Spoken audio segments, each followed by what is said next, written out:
chicos, ¿cómo andan? Este ya es la anteúltima clase, así que la clase que viene ya vamos a terminar con todos los temas de la materia. Bueno, no sé si con todos los temas, quizás algunas cosas ya hayan quedado un poquito de lado. Traté de agrupar lo que más pude en la clase de hoy, como para que en la clase siguiente ya terminar con todos los temas, por lo menos los más importantes. Así que vamos a empezar a ver el tema que dice acá arriba de comunidades biológicas, y la clase que viene vamos a ver ecosistemas, y voy a tratar de meter lo más posible sin romperle la cabeza de lo que tiene que ver con un ciclo de los elementos y con la interacción de estas comunidades que vamos a ver hoy con el entorno abiótico, ¿sí? con el suelo y con el aire y con el agua. Que es lo que constituye lo que se llama un ecosistema. Como ven, fuimos construyendo el concepto de ecosistema partiendo del individuo, ¿sí? Cuando vimos recursos y condiciones, la diferencia entre un recurso y una condición, una población, qué dinámica tienen esas poblaciones. Hoy vamos a ver el concepto de comunidades para llegar al concepto de ecosistema, ¿sí? Una cosita que creo que no dije: cuando ustedes, si alguna vez escuchan de hablar del ecologismo o de la ecología no es una postura política o una decisión de cuidar el ambiente o algo por el estilo. La ecología es una ciencia que estudia estos ecosistemas, ¿sí? Existe un movimiento que se llama ecologismo, que eso sí sería más como una postura política de cuidar esos ambientes. Pero la ecología en principio no es que los cuida, quizás lo que se hace es construir el conocimiento necesario para poder cuidarlos, ¿sí? Y por eso yo lo que quiero es explicarles un poco en qué consiste este conocimiento que construye la ecología para poder tomar decisiones más inteligentes a la hora de proteger estos ambientes, ¿sí? Porque como habremos visto en clases anteriores, y hoy también lo vamos a ver, a veces hay como decisiones bien intencionadas, pero que quizás no son tan efectivas por falta de conocimiento profundo de cómo funcionan estos sistemas biológicos, ¿sí? Entonces, bueno, vamos a empezar con la clase de hoy. Esperen que me bajo un poquito, me achico. Lo que tenemos acá al costado son estas láminas. No es exactamente esta, pero yo de chico tenía unas láminas que hacía Vida Silvestre, que te mostraba ecosistemas de distintas provincias de Argentina. Este sería un ecosistema de la selva paranaense, ¿sí? Por ejemplo, que la pueden encontrar en Misiones. Parte de este ecosistema lo podemos llegar a encontrar acá en Buenos Aires, porque la costa del Río de la Plata forma parte de lo que se llaman las selvas, tiene varios ecotonos, ecosistemas distintos, pero contiene lo que se llama la selva marginal, que son relictos de la selva paranaense, que son alimentados con semillas y animales que bajan en los camalotes desde el Paraná, desde Corrientes, ¿sí? Muchos de los animales que están acá, como los carpinchos que están ahí metiéndose en el agua, o el biguá, el biguá es una ave negra que está ahí saliendo de los pastizales, y más alto en el cielo, la que está más alta de todas, es una garza mora, y hay unos patos, y hay distintos animales que habitan acá en la costa del Río de la Plata, acá en Buenos Aires, ¿sí? Y que como producto de que bajan, ¿sí? A través del río Paraná y del río Uruguay en balsas de camalotes. Habrán visto quizás en las noticias que cada tanto aparece todo el Río de la Plata lleno de camalotes cuando hay grandes inundaciones en el litoral, y en esas balsas llenas de camalotes bajan insectos, bajan animales y bajan semillas y plantas que se asientan en esta zona y que constituyen estos ecosistemas. Bueno, Habrán escuchado también hablar de que hay que cuidar la diversidad biológica, la diversidad genética o como sea que la llamen, lo cual sí es cierto, hay que cuidarla, pero tenemos que entender qué es la diversidad, porque a veces nosotros podemos ver un lindo parquecito todo verde y lleno de árboles, pero que quizás ese parquecito no tiene diversidad y quizás pensamos que eso es un buen lugar para un lugar muy natural, pero en realidad capaz que es un lugar súper artificial, o sea, que haya plantas no quiere decir necesariamente que sea un lugar natural o nativo, ¿sí? Entonces lo que vamos a estudiar es qué es la diversidad, sobre todo en este estudio de las comunidades nos vamos a basar en eso. Para estudiar una comunidad, entonces vamos a tener que saber, para poder caracterizar esta comunidad, vamos a tener que saber la riqueza de especies que hay, ¿sí? Cuántas especies hay de cada grupo, de cada familia, de cada reino, esta diversidad, ¿sí? Que va a ser una diversidad, una riqueza relativa, o sea, yo puedo tener la misma cantidad de especies en un ambiente, supónganse que yo me dedico en particular a las aves, al estudio de las aves, pertenezco a un club de observadores de aves, por eso muchos de los ejemplos que les voy a dar hoy está basado en las aves porque es un tema que manejo y que entiendo. Puedo tener un ambiente en el que tengo 150 especies de aves y otro ambiente que también tengo 150 especies de aves. Pero de repente, perdonen que me están llegando, me olvidé de apagar el wifi, ahí lo apago, así no me llegan notificaciones mientras grabo el video. Perdón, me perdí con la notificación. Yo tengo dos territorios en los que tengo 150 especies de aves, pero si en uno de esos territorios tengo el 90% de las aves que veo son de una o dos especies, ese territorio va a ser menos diverso que el otro, que quizás cada vez que veo un ave es una ave distinta, ¿sí? Ahora lo vamos a ver más en profundidad. Esas especies, por ejemplo, esa una o dos especies que siempre veo en ese territorio, aunque haya más, es lo que se llaman especies dominantes. Cuando hay especies que son muy dominantes en un ambiente, eso disminuye la diversidad, ¿sí? Por ejemplo, yo veo, gorriones y palomas todo el tiempo, aunque hay otras especies. Bueno, esas especies son especies dominantes, que es un poco lo que pasa en las ciudades, ¿sí? Las ciudades, la diversidad es bastante baja debido a que hay pocas especies, pero también porque hay especies muy dominantes, ¿sí? Frente a otras. Quizás haya algunas especies que uno puede llegar a ver, pero las va a ver en una proporción muchísimo más chica que las otras. Y después lo otro que yo voy a tener que ver en estas comunidades son la estructura de estas comunidades, que es la manera en la que se distribuyen estas especies a lo largo del espacio geográfico o a lo largo del tiempo. Así que eso es otro de los temas que vamos a ver en la clase de hoy. Bueno, primero la riqueza de especies. Este es un trabajo que se hizo acá en la costa de Avellaneda y Quilmes, ¿sí? Las fotitos que tienen a la derecha creo que va a quedar en el video. Todavía me cuesta, como el video se graba en espejo, me cuesta un poco darme cuenta si están a la derecha o a la izquierda. Pero esas fotos que se ven ahí son distintos ambientes. Vemos la costa del río, vemos A y B serían la costa del río, C y D serían bajos y bañados, ¿sí? Son pajonales que están inundados. En la foto E y F se ven algunos cursos de agua, algunos arroyos y ríos.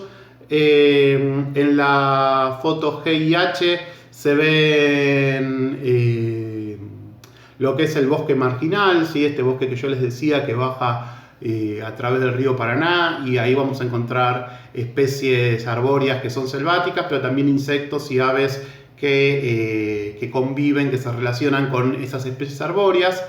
Y en el I y J vamos a encontrar también algunos ambientes inundados, pero que no son los pajonales que están más cerca del río, sino un poquito más alejados. Para hablar de la riqueza de especies, lo que se hace es este listado. Por ejemplo, acá lo que se había hecho es un trabajo sobre la lista de aves que hay en la costa del río de la Plata. tenía varias páginas esta tabla que yo les muestro acá, ¿sí? Donde se van enumerando todas las especies que se observaron. Esto no se sale una vez, sino que se sale muchas veces y en distintas épocas del año, porque hay especies que son migratorias, entonces las voy a ver en invierno o en verano. Depende si migren en invierno para acá. En general las que son de zonas de más al sur del país migran en verano y están acá en verano, pero las que viven acá en el verano suelen migrar en el invierno a zonas más al norte del continente o del país. Entonces las tengo que ver en distintos momentos del año y en general es algo que se va construyendo a lo largo del tiempo, ¿sí? O sea que son estudios que llevan mucho tiempo de realizar. Aproximadamente acá en la provincia de Buenos Aires se deberían ver unas 400 especies de aves. Acá en la zona de Quilmes y Avellaneda, que es donde se produce este estudio, están registradas, en realidad no es que hay, sino que están registradas unas 190 especies de aves. Probablemente debe haber algunas especies más que todavía no se registraron, pero bueno, con el tiempo y a lo largo que se vaya produciendo este estudio, probablemente se irán registrando más especies. Todo esto, toda esta información después se usa para hacer lo que se llama un estudio de diversidad, donde se mide la abundancia relativa de estas especies. Por ejemplo, este no es acá de la costa de Avellaneda, porque no encontré un estudio de diversidad de la costa de Avellaneda, pero esto creo que era en Brasil, que muchas especies son parecidas, y ahí tenemos una lista de especies más chica, ¿sí? Probablemente para este trabajo de diversidad lo que se suele hacer es usar una lista de especies, de las especies más comunes. El primero es un ave que se llama biwa, que que también estaba en la primera lámina que les mostré.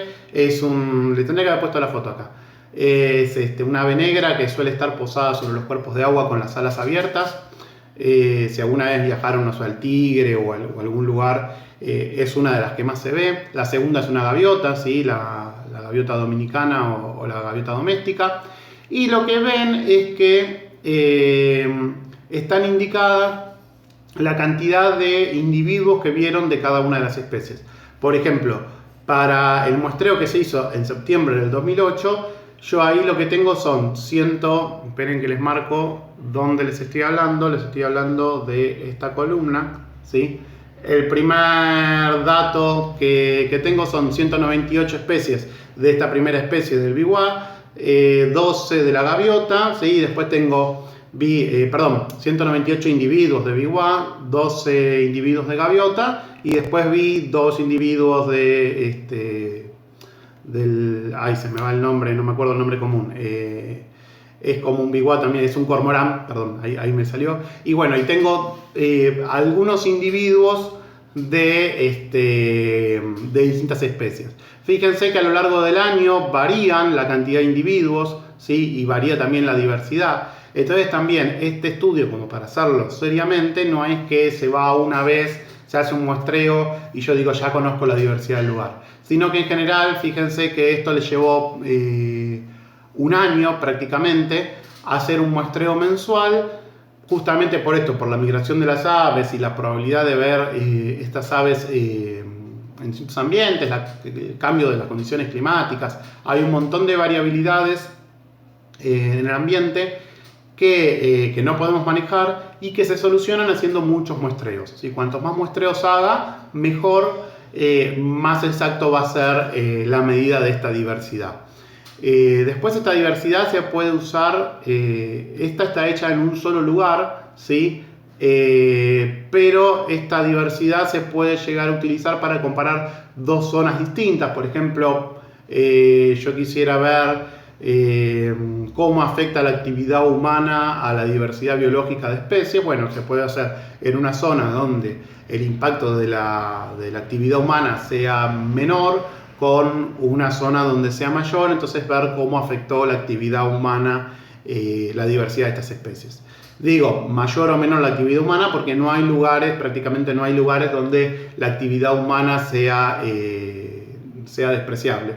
Aunque estemos dentro de una reserva súper protegida, siempre va a haber actividad humana porque porque va a haber contaminación del aire, por ruido de aviones, va a haber contaminación sonora. Siempre algún mínimo de impacto de la actividad humana va a haber. Es imposible encontrar un lugar en el mundo que no esté atravesado por la actividad humana.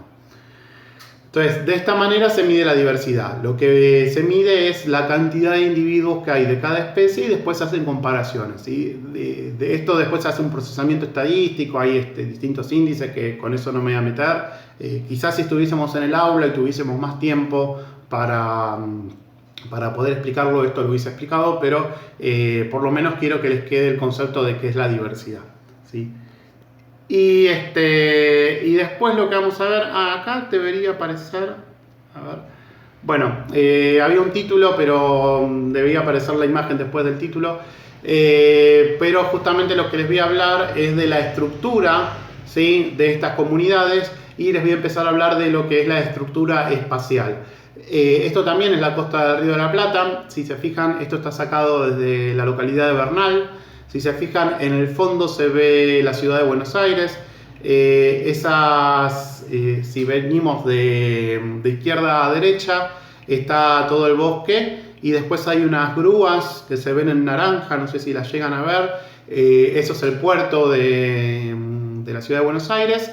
Y más hacia la izquierda tenemos un poquito la ciudad de Buenos Aires y después empiezan unos edificios altos que sería la zona de Puerto Madero y de Retiro, ¿sí? Bueno, todo eso que está al fondo es la ciudad de Buenos Aires, y lo que tenemos acá adelante es un poquito de esta estructura espacial que tienen estas comunidades, donde se ve lo que se llaman sucesiones, ¿sí? Vamos a ver dos tipos de sucesiones espaciales y sucesiones temporales.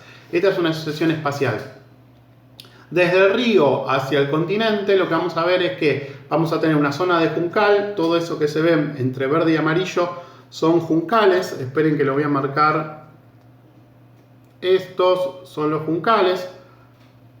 Esta zona de acá, que se ve de un color verde un poco distinto, es lo que se llama... los juncos son palitos, ¿sí? Es una planta que es como un palito, que arriba florece, ¿sí? Tiene como una pequeña flor, una inflorescencia. Lo que marqué en el círculo sería lo que es el matorral ribereño. Son plantas con hojas. En general ahí va a estar dominado sobre todo por el duraznillo de río, ¿sí? Que es una planta que da una flor parecida a la del durazno, amarilla. Y eso ya forma un matorral. Un matorral sería una zona de arbustos. Y este es ribereño porque este es un matorral que está relacionado con ambientes acuáticos. Y estos árboles que se ven acá serían esa selva marginal que se constituye detrás de este juncal.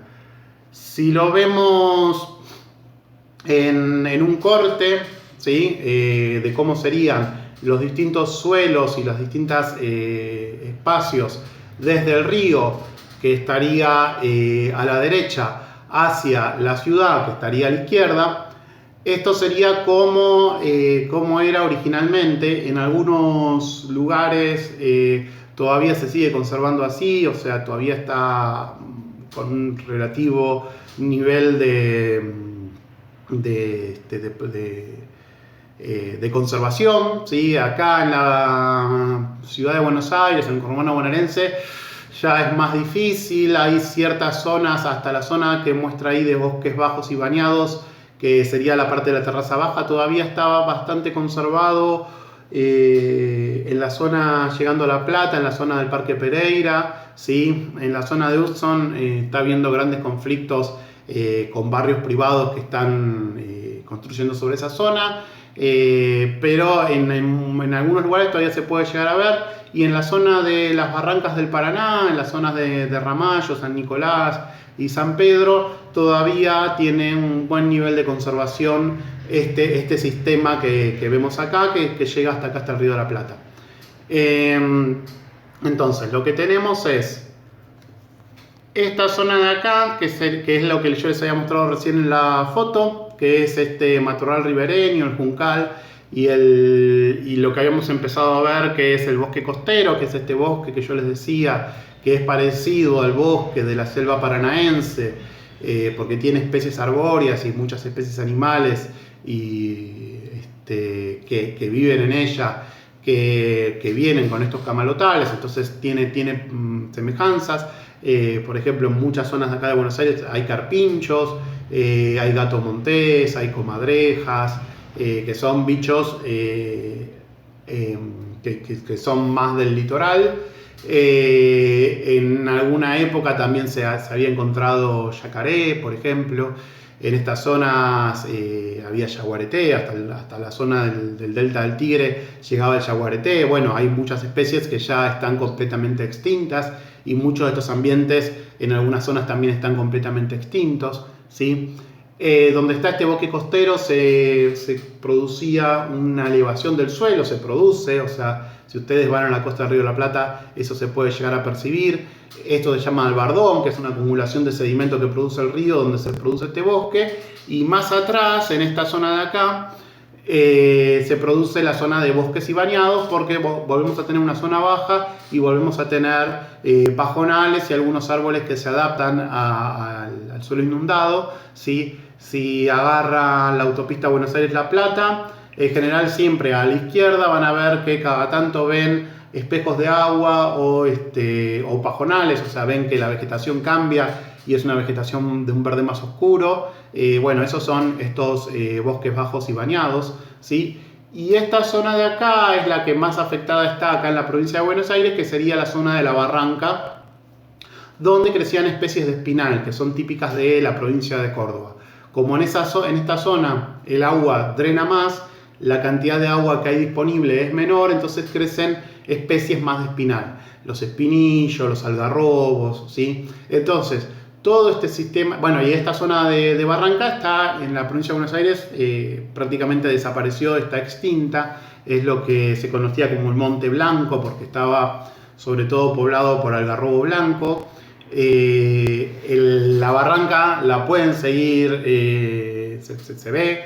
Si ustedes van al Parque Lezama, por ejemplo, en la provincia de Buenos Aires, y ven que hay una barranca, hay una pendiente, y toda la capital federal, hasta Casa Rosada y hasta Retiro, en realidad, hay una pendiente que va hacia el río. Bueno, es esta barranca, esta paleobarranca que existía de hace tiempo.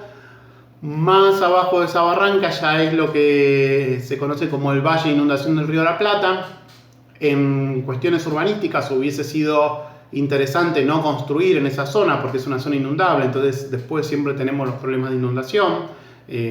Teniendo una gran pampa para expandirnos, es una estupidez construir sobre una zona inundable, ¿sí? O sea, expandamos las ciudades a lugares que no sean inundables y no dañemos tanto estos ecosistemas que son tan importantes, y además no tengamos el perjuicio de las inundaciones, o sea, como que todo cerraría si fuésemos medianamente inteligentes. Y en la zona de Quilmes también, más o menos desde Villa Domínico, un poquito más a la altura de Wilde, Don Bosco, hasta Quilmes, podemos ver esta barranca. Si alguna vez fueron a la costa de Quilmes, en algún momento tenemos que bajar la barranca para llegar a la costa de Quilmes. Entonces, estos son los ambientes típicos, ¿sí?, del Río de la Plata.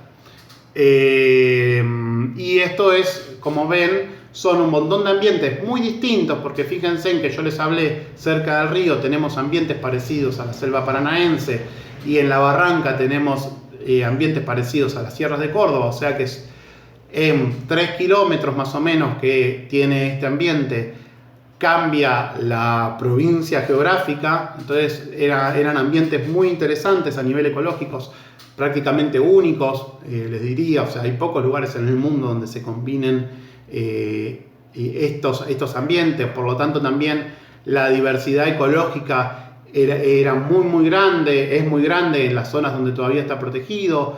Piensen, por ejemplo, yo otra vez me refiero a aves, la cantidad de aves que se pueden observar en estos ambientes es aproximadamente de un poco menos de 400 especies de aves. En toda Europa hay 400 especies de aves, ¿sí? Entonces, en 3 kilómetros uno puede llegar a ver la diversidad biológica que tiene un continente entero. Entonces, eran ambientes muy diversos. Son ambientes muy diversos en las zonas donde todavía están conservados. Pero yo más que nada estoy hablando acá en la zona del Río de la Plata.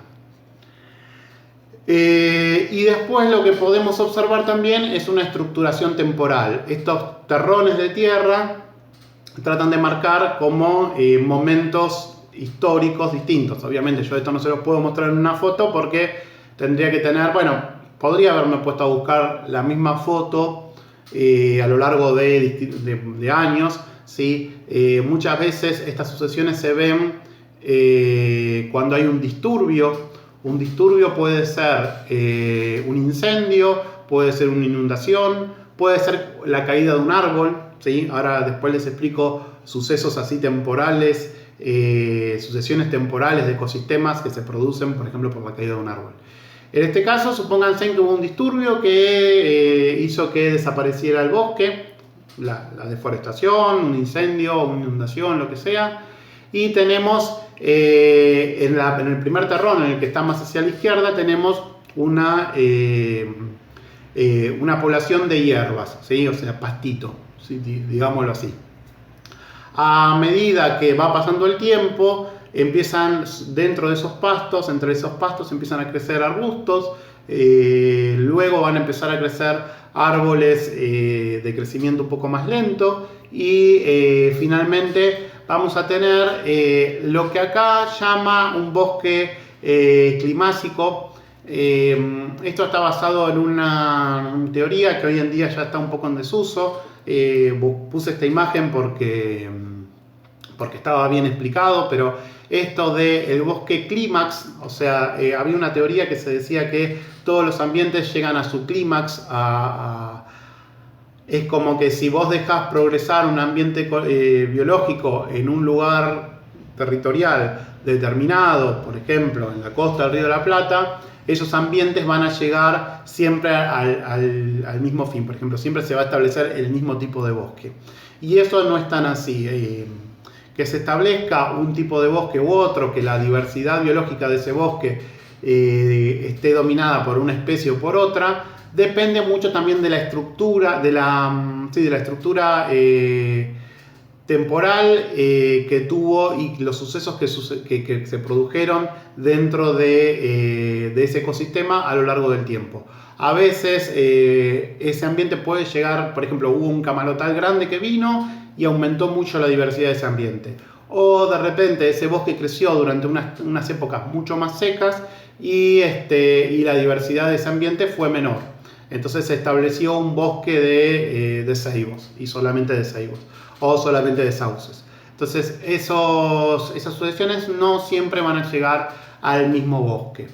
Por eso también es importante que no tanto es muy importante restaurar los bosques cuando se incendian o cuando hay un disturbio, ¿sí? O por lo menos darle tiempo para que se restauren. Pero también es más importante aún tratar de que esos disturbios no sucedan, o sea, de no producir incendios. Porque cuando se producen esos incendios también lo que se destruye es esa historia de sucesiones que se produjeron en ese ambiente, se destruyen las interacciones biológicas que ahora las vamos a mencionar entre los organismos.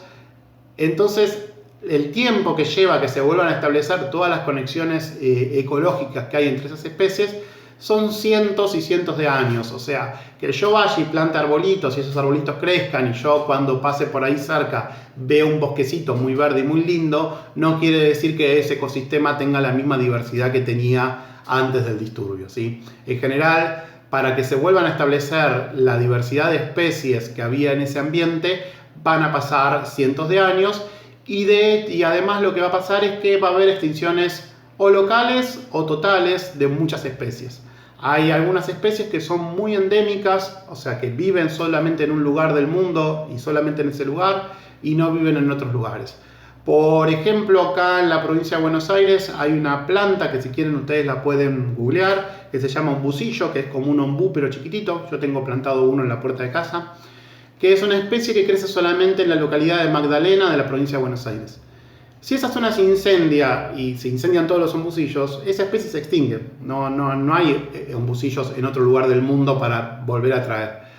O por lo menos se extingue la diversidad genética que tenía la población de ombucillos de la provincia de Buenos Aires. Entonces hay ciertos efectos que son irreparables. Si yo relleno un humedal, hay unos pececitos que se llaman quilis, que son unos pececitos de colores que viven acá en los humedales de la provincia de Buenos Aires, que son unos pececitos que ponen los huevos en el barro. Cuando el humedal se seca, se mueren los peces adultos, pero quedan los huevos enterrados en el barro, y cuando vuelve a haber una lluvia, esos peces vuelven a nacer y vuelven a producir la nueva población, que se va a volver a parear en la época de lluvias donde haya agua suficiente para que vivan. Esos peces tienen una tasa de especiación, o sea, se producen especies nuevas de manera muy rápida. Y se cree, o sea, hay estudios que lo demuestran, pero todas las especies de Kilis no están identificadas, pero se cree que casi cada humedal diferente, cada zona inundable diferente tiene una especie de Kilis, ¿sí? de estos pececitos. Si yo relleno un humedal, extingo esa especie y no voy a poder recuperar esa especie. Ya está, se perdió y no hay manera de recuperarla. Y aunque yo la tenga en una pecera y la conserve, si rellené ese humedal, o sea, ¿qué sentido tiene conservar la especie si destruí el ambiente? O sea, debería volver a cavar ese humedal y que se vuelva a inundar, pero, o sea, las relaciones ecológicas serían distintas. O sea, hay ciertos daños que se producen en el ambiente que son completamente irreparables. Por más buena intención que tengamos nosotros de plantar arbolitos o de recuperar humedales o de lo que sea, hay daños que ya se produjeron y que no se van a poder reparar. Muchos planes de manejos de empresa lo que hacen es decir, bueno, nosotros vamos a hacer minería acá y vamos a destruir todo este cerro, pero después vamos a plantar pinitos y vamos a recuperar el bosque. Mentira, o sea, si yo destruí todo ese ambiente, no voy a recuperar el bosque. Va a haber otro bosque con otras características, pero el bosque original, o sea, es imposible restaurar un ambiente y que ese ambiente sea igual al que estaba anteriormente. O sea, eso es un verso total. Esa es una de las cosas que me gusta desmentir en esta clase, de que hay cosas que parecen muy bien intencionadas, pero son versos totales. Es algo parecido con lo que hablábamos de la represa y reintroducir especies en ambientes que ya tenían poblaciones estables de esas especies, ¿sí? Bueno, y acá les quiero hablar un poquito de estas interacciones ecológicas que hay, ¿sí? Lo voy a hacer rápido para no hacer demasiado largo el video, que a ver en cuánto estamos, en media hora, ¿sí? No lo quiero llevar a más de 40 minutos. Primero, puede ser que la interacción entre poblaciones de especies, y fíjense que acá yo siempre voy a hablar de interacción no de individuos, no de especies, sino de poblaciones de especies, ¿sí? Dos poblaciones que están en un mismo ambiente y cómo se relacionan entre ellos. Puede ser que dos poblaciones de especies tengan una competencia nula, o sea, que no se afecten unas a otras. Hay una población de un ave y de, no sé, de un venteveo y de un ratón colibrí. Viven en el mismo ambiente, pero que esté una y que esté la otra no afecta para nada, no se afectan para nada entre sí. Eso ni se inhibe, ¿sí? Entonces eso podría ser el neutralismo, ¿sí? Esta competencia nula entre sí. Después, puede ser que haya mutualismo, ¿sí? El mutualismo es cuando hay dos especies que se benefician las dos especies porque existe la otra y que no pueden vivir de manera independiente. Por ejemplo, este caso que quizás lo hayan visto en primaria y en otras materias que tengan que ver con biología y ciencias naturales, es el de los líquenes. Estas plantitas, alguitas, honguitos, porque son todo eso, son un alga que adentro crece un hongo. Ese hongo es un alga que crece adentro de un hongo. El hongo le brinda un ambiente húmedo al alga para que pueda crecer y el alga hace fotosíntesis y le brinda azúcares al hongo para que pueda alimentarse. Quizás en la terraza de sus casas, en alguna pared, vean como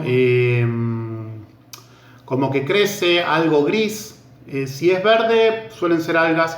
Si son grises, sobre todo en las paredes, suelen ser líquenes. Son líquenes que son hongos que adentro tienen un alga y que son inertes, no hacen nada, o sea, no nos afectan a nosotros ni nos benefician. Sí benefician otras especies porque les pueden brindar ambientes más húmedos para que crezcan especies de plantas un poco más grandes. y lo que hacen es también van fijando suelo y van produciendo una sucesión ecológica temporal que a la larga pueden terminar produciendo suelo y produciendo un pastizal o lo que sea, pero en principio en sus terrazas lo que van a hacer es que va a crecer ese líquen y va a sobrevivir ahí, en los momentos de lluvia va a absorber agua y va a ir haciendo fotosíntesis, pero lo pueden llegar a ver en sus terrazas. Y si viajan a un lugar que no tienen que viajar muy lejos, van a algún parque más grande donde el ambiente es un poco más húmedo, van a ver que en los árboles crecen como plantitas, y lo digo entre comillas porque en realidad no son plantitas, son líquenes, que tienen como ramificaciones y los van a ver grises, violetas, amarillos, verdes, ¿sí? De este tipo como más verdes de este tipo como les muestro en la foto, que son estos líquenes, que es la interacción de un alga y un hongo, y que en ese ambiente en particular ese alga no puede vivir de manera separada y el hongo, porque están en ambientes donde este hongo se alimenta sí o sí del alga, entonces ninguno de los dos puede vivir de manera separada. Después, y acá me olvidé de poner que aparezca la protocooperación, ¿sí? Que sería el otro. Esperen que voy a tener que venir para atrás. La protocooperación, me parece que se me eliminaron algunas animaciones que le había puesto a las imágenes para que aparezcan solas. La protocooperación es parecido al mutualismo, los dos se benefician, pero los dos pueden vivir de manera separada. Yo acá, como ejemplo de protocooperación, les pongo un carpincho, que es el bicho este que está abajo, que este año no sé por qué se volvieron muy famosos y había videos de carpinchos. Los carpinchos pueden ser muy simpáticos a veces, también pueden ser muy territoriales y agresivos si están con crías y te pueden correr y tratar de morder y tienen unos incisivos bastante importantes. A lo que me refiero no es buena idea tener carpinchos de mascota, son animales autóctonos, está prohibido por ley y además tienen que vivir en ciertos ambientes particulares y dentro de una casa no los va a tener. Y lo que tiene arriba es un picabuey, que es un pajarito que suele vérselo subido al lomo de carpinchos, pero también de caballos, vacas, ganado en general, y se comen las garrapatas o las pulgas que pueden llegar a tener estos bichos encima. Y también lo pueden llegar al picabuey, lo pueden llegar a ver en sus barrios, sobre todo lo van a ver caminando en el pasto, comiendo bichitos en el pasto, ¿sí? Si ven algún bichito como este, es un picabuey, pero que también en el campo lo van a ver comiendo bichitos en el pasto, pero también subido a los lomos de los animales, comiéndose algunos insectos. Ahora sí desapareció. La siguiente es depredación, y como ejemplo de depredación les pongo ahí, hay un gavilán mixto, que es medio juvenil porque todavía tiene el pecho rayado, que se comió una paloma. Afortunadamente era una paloma doméstica, así que además está contribuyendo al control de una población exótica, de una especie exótica. Los gavilanes mixtos se pueden ver en la ciudad. Había todo un debate sobre si, por ejemplo, en Ciudad de Buenos Aires habían traído los gavilanes mixtos para comerse las palomas, el gobierno. Bueno, no, los gavilanes mixtos son de esta zona, viven hace miles de años en la zona de las Pampas y en el resto del país. Es una ave muy distribuida. Quizás si uno presta más atención los va a ver más, pero no es que nadie los trajo vinieron solos, digamos.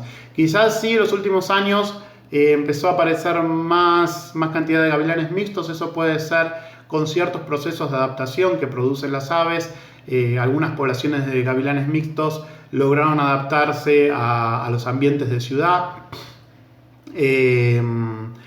Hay muchos trabajos científicos que hablan de cómo se pueden adaptar. Algunos tienen que ver con los cantos. En las ciudades muchas aves no les cuesta adaptarse porque el ruido de las ciudades no les permite comunicarse y reproducirse, porque no pueden hacer los cantos y los rituales de apareamiento. También puede ser que se hayan adaptado a usar las construcciones como perchas, como lugares para nidificar, y eso llevó un tiempo. Entonces puede ser que las primeras décadas o cientos de años que existieron las ciudades a los gavilanes mixtos les costó adaptarse a las ciudades. También hay teorías que dicen que por el avance de la frontera agrícola, las aves migran a las ciudades. Eso no me parece muy factible, porque si migran ahora, ¿por qué no migraron antes? Digamos, una población en el campo siempre va a estar al máximo de carga de ese campo. Si nacen un par de bichos más, lo que tendrán que hacer esos bichos es migrar y buscar otros espacios. Entonces, si pudieran migrar a las ciudades, ya hubiesen migrado antes. Probablemente tenga que ver con procesos de adaptación a la ciudad. No tengo la certeza al 100%. Son especulaciones, hay trabajos que hablan de algunos tipos de adaptaciones, pero probablemente no haya una respuesta única, sino que sea más compleja y se deba a muchos factores distintos. El parasitismo. Les doy otro ejemplo de parasitismo y sigo con las aves, porque me gustan las aves, pero también porque son ejemplos que ustedes pueden llegar a ver en sus casas. Acá lo que vemos es el pajarito más chiquitito, es un chingolo, y le está dando de comer a un tordo renegrido. Los tordos renegridos son aves que hacen parasitismo de nido de otras aves. Lo que hacen es ponen los huevos en los nidos, por ejemplo, de los chingolos, o de las ratonas, o de las calandrias, y los huevos de tordo nacen antes, o sea, el pichón nace antes, y lo que hace es tirar, o lo saca el adulto cuando pone su huevo, o el pichón tira los huevos del nido, de manera tal de que el padre se encargue solamente de alimentarlo a él. Y acá lo que vemos es eso, es un volantón ya, es un pichón adulto, un pichón ya crecido y emplumado de tordo renegrido, que está siendo alimentado por un chingolo al cual le había parasitado el nido. Es un ejemplo bastante interesante de parasitismo de nido. Los tordos renegridos no construyen sus propios nidos. ¿Qué hacer si uno ve que un tordo renegrido puso huevos en el nido de un chingolo? ¿Qué hacer? Nada, o sea, no intervenir, ¿sí? O sea, la población de tordo renegrido tiene que mantenerse, y para mantenerse tiene que parasitar las poblaciones de otras aves. Y si nosotros queremos proteger al chingolo para que no les mate las crías de tordo renegrido, lo que va a pasar es que vamos a perjudicar la población de tordos. Si la población de tordos fuese tan grande y parasitara tanto a los chingolos como para poner en peligro su población, lo que pasaría es que se pondría en peligro su propia población y no tendría nidos de chingolo para parasitar. Entonces son poblaciones que están equilibradas entre sí, ¿sí? Nunca va a haber tantos tordos renegridos como para extinguir a los chingolos, ¿sí? Porque lo que pasaría es que bajaría la cantidad de individuos de su población. Hay gráficos que explican todo esto, no los puse porque otra vez en este tema de la pandemia no tenemos tanto tiempo para ver algunas cosas más en profundidad, pero bueno, si alguno quiere estudiar alguna carrera que tenga que ver con esto, los verá en su debido momento. El otro ejemplo, ya acá no busqué ejemplos acá que podemos ver en la ciudad de Buenos Aires porque no se me ocurrió ninguno, pero el comensalismo, el ejemplo clásico de comensalismo son las rémoras que nadan junto con los tiburones. Ahí vemos un tiburón y vemos que hay otros peces que están nadando junto con él. Lo que hacen estas rémoras es esperar que el tiburón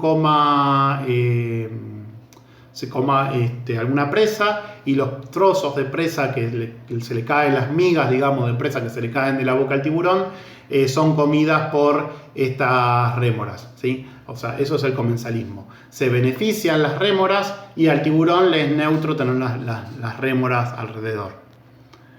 Y después el amensalismo, que una población inhibe el crecimiento de otra, mientras que la otra población que está siendo inhibida no presentaría ninguna competencia para la población que le inhibe. Por ejemplo, este bosque de pinos, ¿sí? Si nos fijamos, abajo de los pinos no crece absolutamente nada. Si crecieran hierbas debajo de los pinos, probablemente no afectarían el crecimiento de la población de pinos. Pero las espículas de los pinos, las hojitas, las agujas de los pinos, cuando se descomponen en el suelo, acidifican mucho el suelo e inhiben el crecimiento de otras plantas. Entonces, Esto es amensalismo, o sea, los pinos inhiben el crecimiento de otras plantas, mientras que esas plantas no hubiesen presentado ninguna competencia para esos pinos. Y como último, les quiero dejar este ejemplo. Este pinar creo que no es de la costa acá de la costa atlántica, pero podría serlo.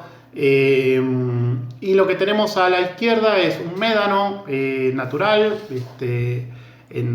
con un buen estado de conservación, donde vemos, por lo menos vemos 3 o 4 plantas, especies de plantas distintas creciendo en ese médano. Y a la izquierda lo que vemos es este bosque de pinos. Muchas veces, por ejemplo, he discutido con mi madre porque cuando ha visitado estos lugares así, donde se ven todos estos pinares al lado del mar, dice, es re lindo, es re natural, es re ecológico, y mucha gente piensa que es ecológico. La otra vuelta escuchaba a una bióloga que había estudiado toda su vida para poder plantar un bosque, y su función en la vida era conservar el bosque de Villa Gesell. ¿Sí? Trabajaba en el vivero de Villa Gesell, en el vivero municipal, y cultivaba pinos para plantar en el pinar de Villa Gesell. Y es una pavada, por no usar una palabra más fuerte, que se piense que eso es natural. Ese ambiente lleno de pinos es súper artificial. Son pinos exóticos traídos del norte del hemisferio norte, que no permiten el crecimiento de ninguna otra planta debajo de ellos y que destruyen completamente el ecosistema que yo tengo arriba, que son el ecosistema de las dunas. En ese ecosistema de las dunas hay cientos de plantas, hay un montón de animales que conviven con esas dunas, es sitio de nidificación de un montón de aves, muchas de ellas están en grave peligro de extinción, justamente por el crecimiento de zonas urbanas en la costa atlántica y por la implantación de pinos para plantar bosques para fijar estas dunas. Estas dunas tienen que ser dinámicas, crecen, además producen problemas incluso para las mismas ciudades, porque al no existir las dunas, la arena se fija y el viento no las arrastra, y había un ciclo natural que hacía que el mar, las corrientes marinas llevaban la arena hacia el sur y los vientos llevaban la arena hacia el norte. Entonces había un ciclo de la arena, ¿sí?, que mantenía las costas de un cierto tamaño y las playas de un cierto tamaño. Cuando se fijaron las dunas, lo que empezó a pasar es que el viento ya no pudo llevar la arena hacia el norte, la marea sigue llevando la marea hacia el sur, entonces las playas del norte cada vez son más chicas. De hecho, por ejemplo, en Mar del Tuyú ya se empezaron a derrumbar las casas que estaban sobre la playa porque desapareció la playa y el mar se sigue comiendo la playa, y como no hay dunas no se puede recuperar la arena que se pierde, ¿sí? No hay manera. Hay algunos procesos que lo que han hecho es rellenar las playas con dragado de arena del mar, pero el mar se las vuelve a llevar. O sea, la cantidad de arena que puede arrastrar el viento en un año son toneladas, y o sea, el ser humano no puede arrastrar tanta arena con medios tecnológicos. Y además, bueno, la pérdida ecológica, ¿sí? Estas dunas, aunque uno vaya y diga, ay, esto es como un desierto, están llenas de una gran diversidad biológica que tiene que ver con ese ambiente en particular. Y cuando se plantan estos pinos, la diversidad biológica disminuye drásticamente. Si uno va a armar la lista de especies que viven en las dunas donde crecen pinos, va a ver que va a tener 30, 40 especies, y en las dunas donde está la vegetación original, 30, 40 especies de aves, y en las dunas originales ustedes van a ver 100 y pico de especies de aves, ¿sí? Entonces baja drásticamente la diversidad biológica, y sin contar, por ejemplo, reptiles que viven ahí, lagartijas, serpientes que viven en esas dunas, insectos, ¿sí? Todo eso va a disminuir muchísimo la diversidad, y hay un montón de, por ejemplo, especies de aves que están adaptadas a estos ambientes de dunas que están en grave peligro de extinción por el agotamiento de ambiente, ¿sí? Bueno, esto es todo lo que tenía que ver con comunidades y la interacción, o sea, el conjunto de estas poblaciones y cómo interaccionan entre ellas. La actividad que les voy a dejar para hacer del trabajo práctico va a tener que ver con un video, ¿sí? Yo les voy a dejar 2 videos, el de esta clase, que bueno, ya se habrán dado cuenta, si llegaron hasta acá se dieron cuenta que había un video de esta clase, no es una novedad. Y les voy a dejar otro video que no es mío, que es un video que está muy bueno, lo uso siempre que puedo porque es muy didáctico y está muy bueno el análisis de caso que se hace, que se llama Cómo los lobos cambiaron el curso de los ríos, y explica cómo la introducción de un mega depredador, de un depredador de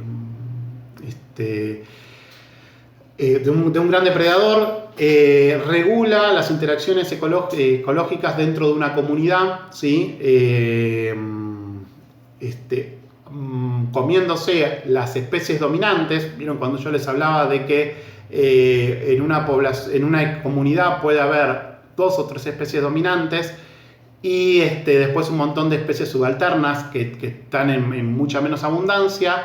Pero si hay un depredador que se come estas especies dominantes, quedan recursos disponibles para estas especies que estaban en menos abundancia, entonces la diversidad ecológica de esa comunidad aumenta mucho. Y además, lo que se ve en este video que también afecta el comportamiento de las especies, y eso aumenta la complejidad de la interacción entre todas estas poblaciones. La verdad que está muy lindo el video. Y el trabajo práctico se basa en un poquito en algunas preguntas para que ustedes piensen y analicen este video. Bueno, los dejo con ese trabajo. Cualquier cosa me consultan vía Classroom si tienen alguna pregunta. Actualmente estoy creo que bastante atento y estoy contestando en 1 o 2 días. Estoy contestando la mayoría de las consultas. Si hay alguna que queda ahí perdida, por favor, me lo vuelven a hacer. Profe, todavía no me contestó, como para que me aparezca la notificación y yo pueda ir a contestarles. Y bueno, nos queda nada más que una clase, así que pónganse las pilas, ya casi terminamos toda la materia y ya pueden descansar un poquito de todas estas clases virtuales.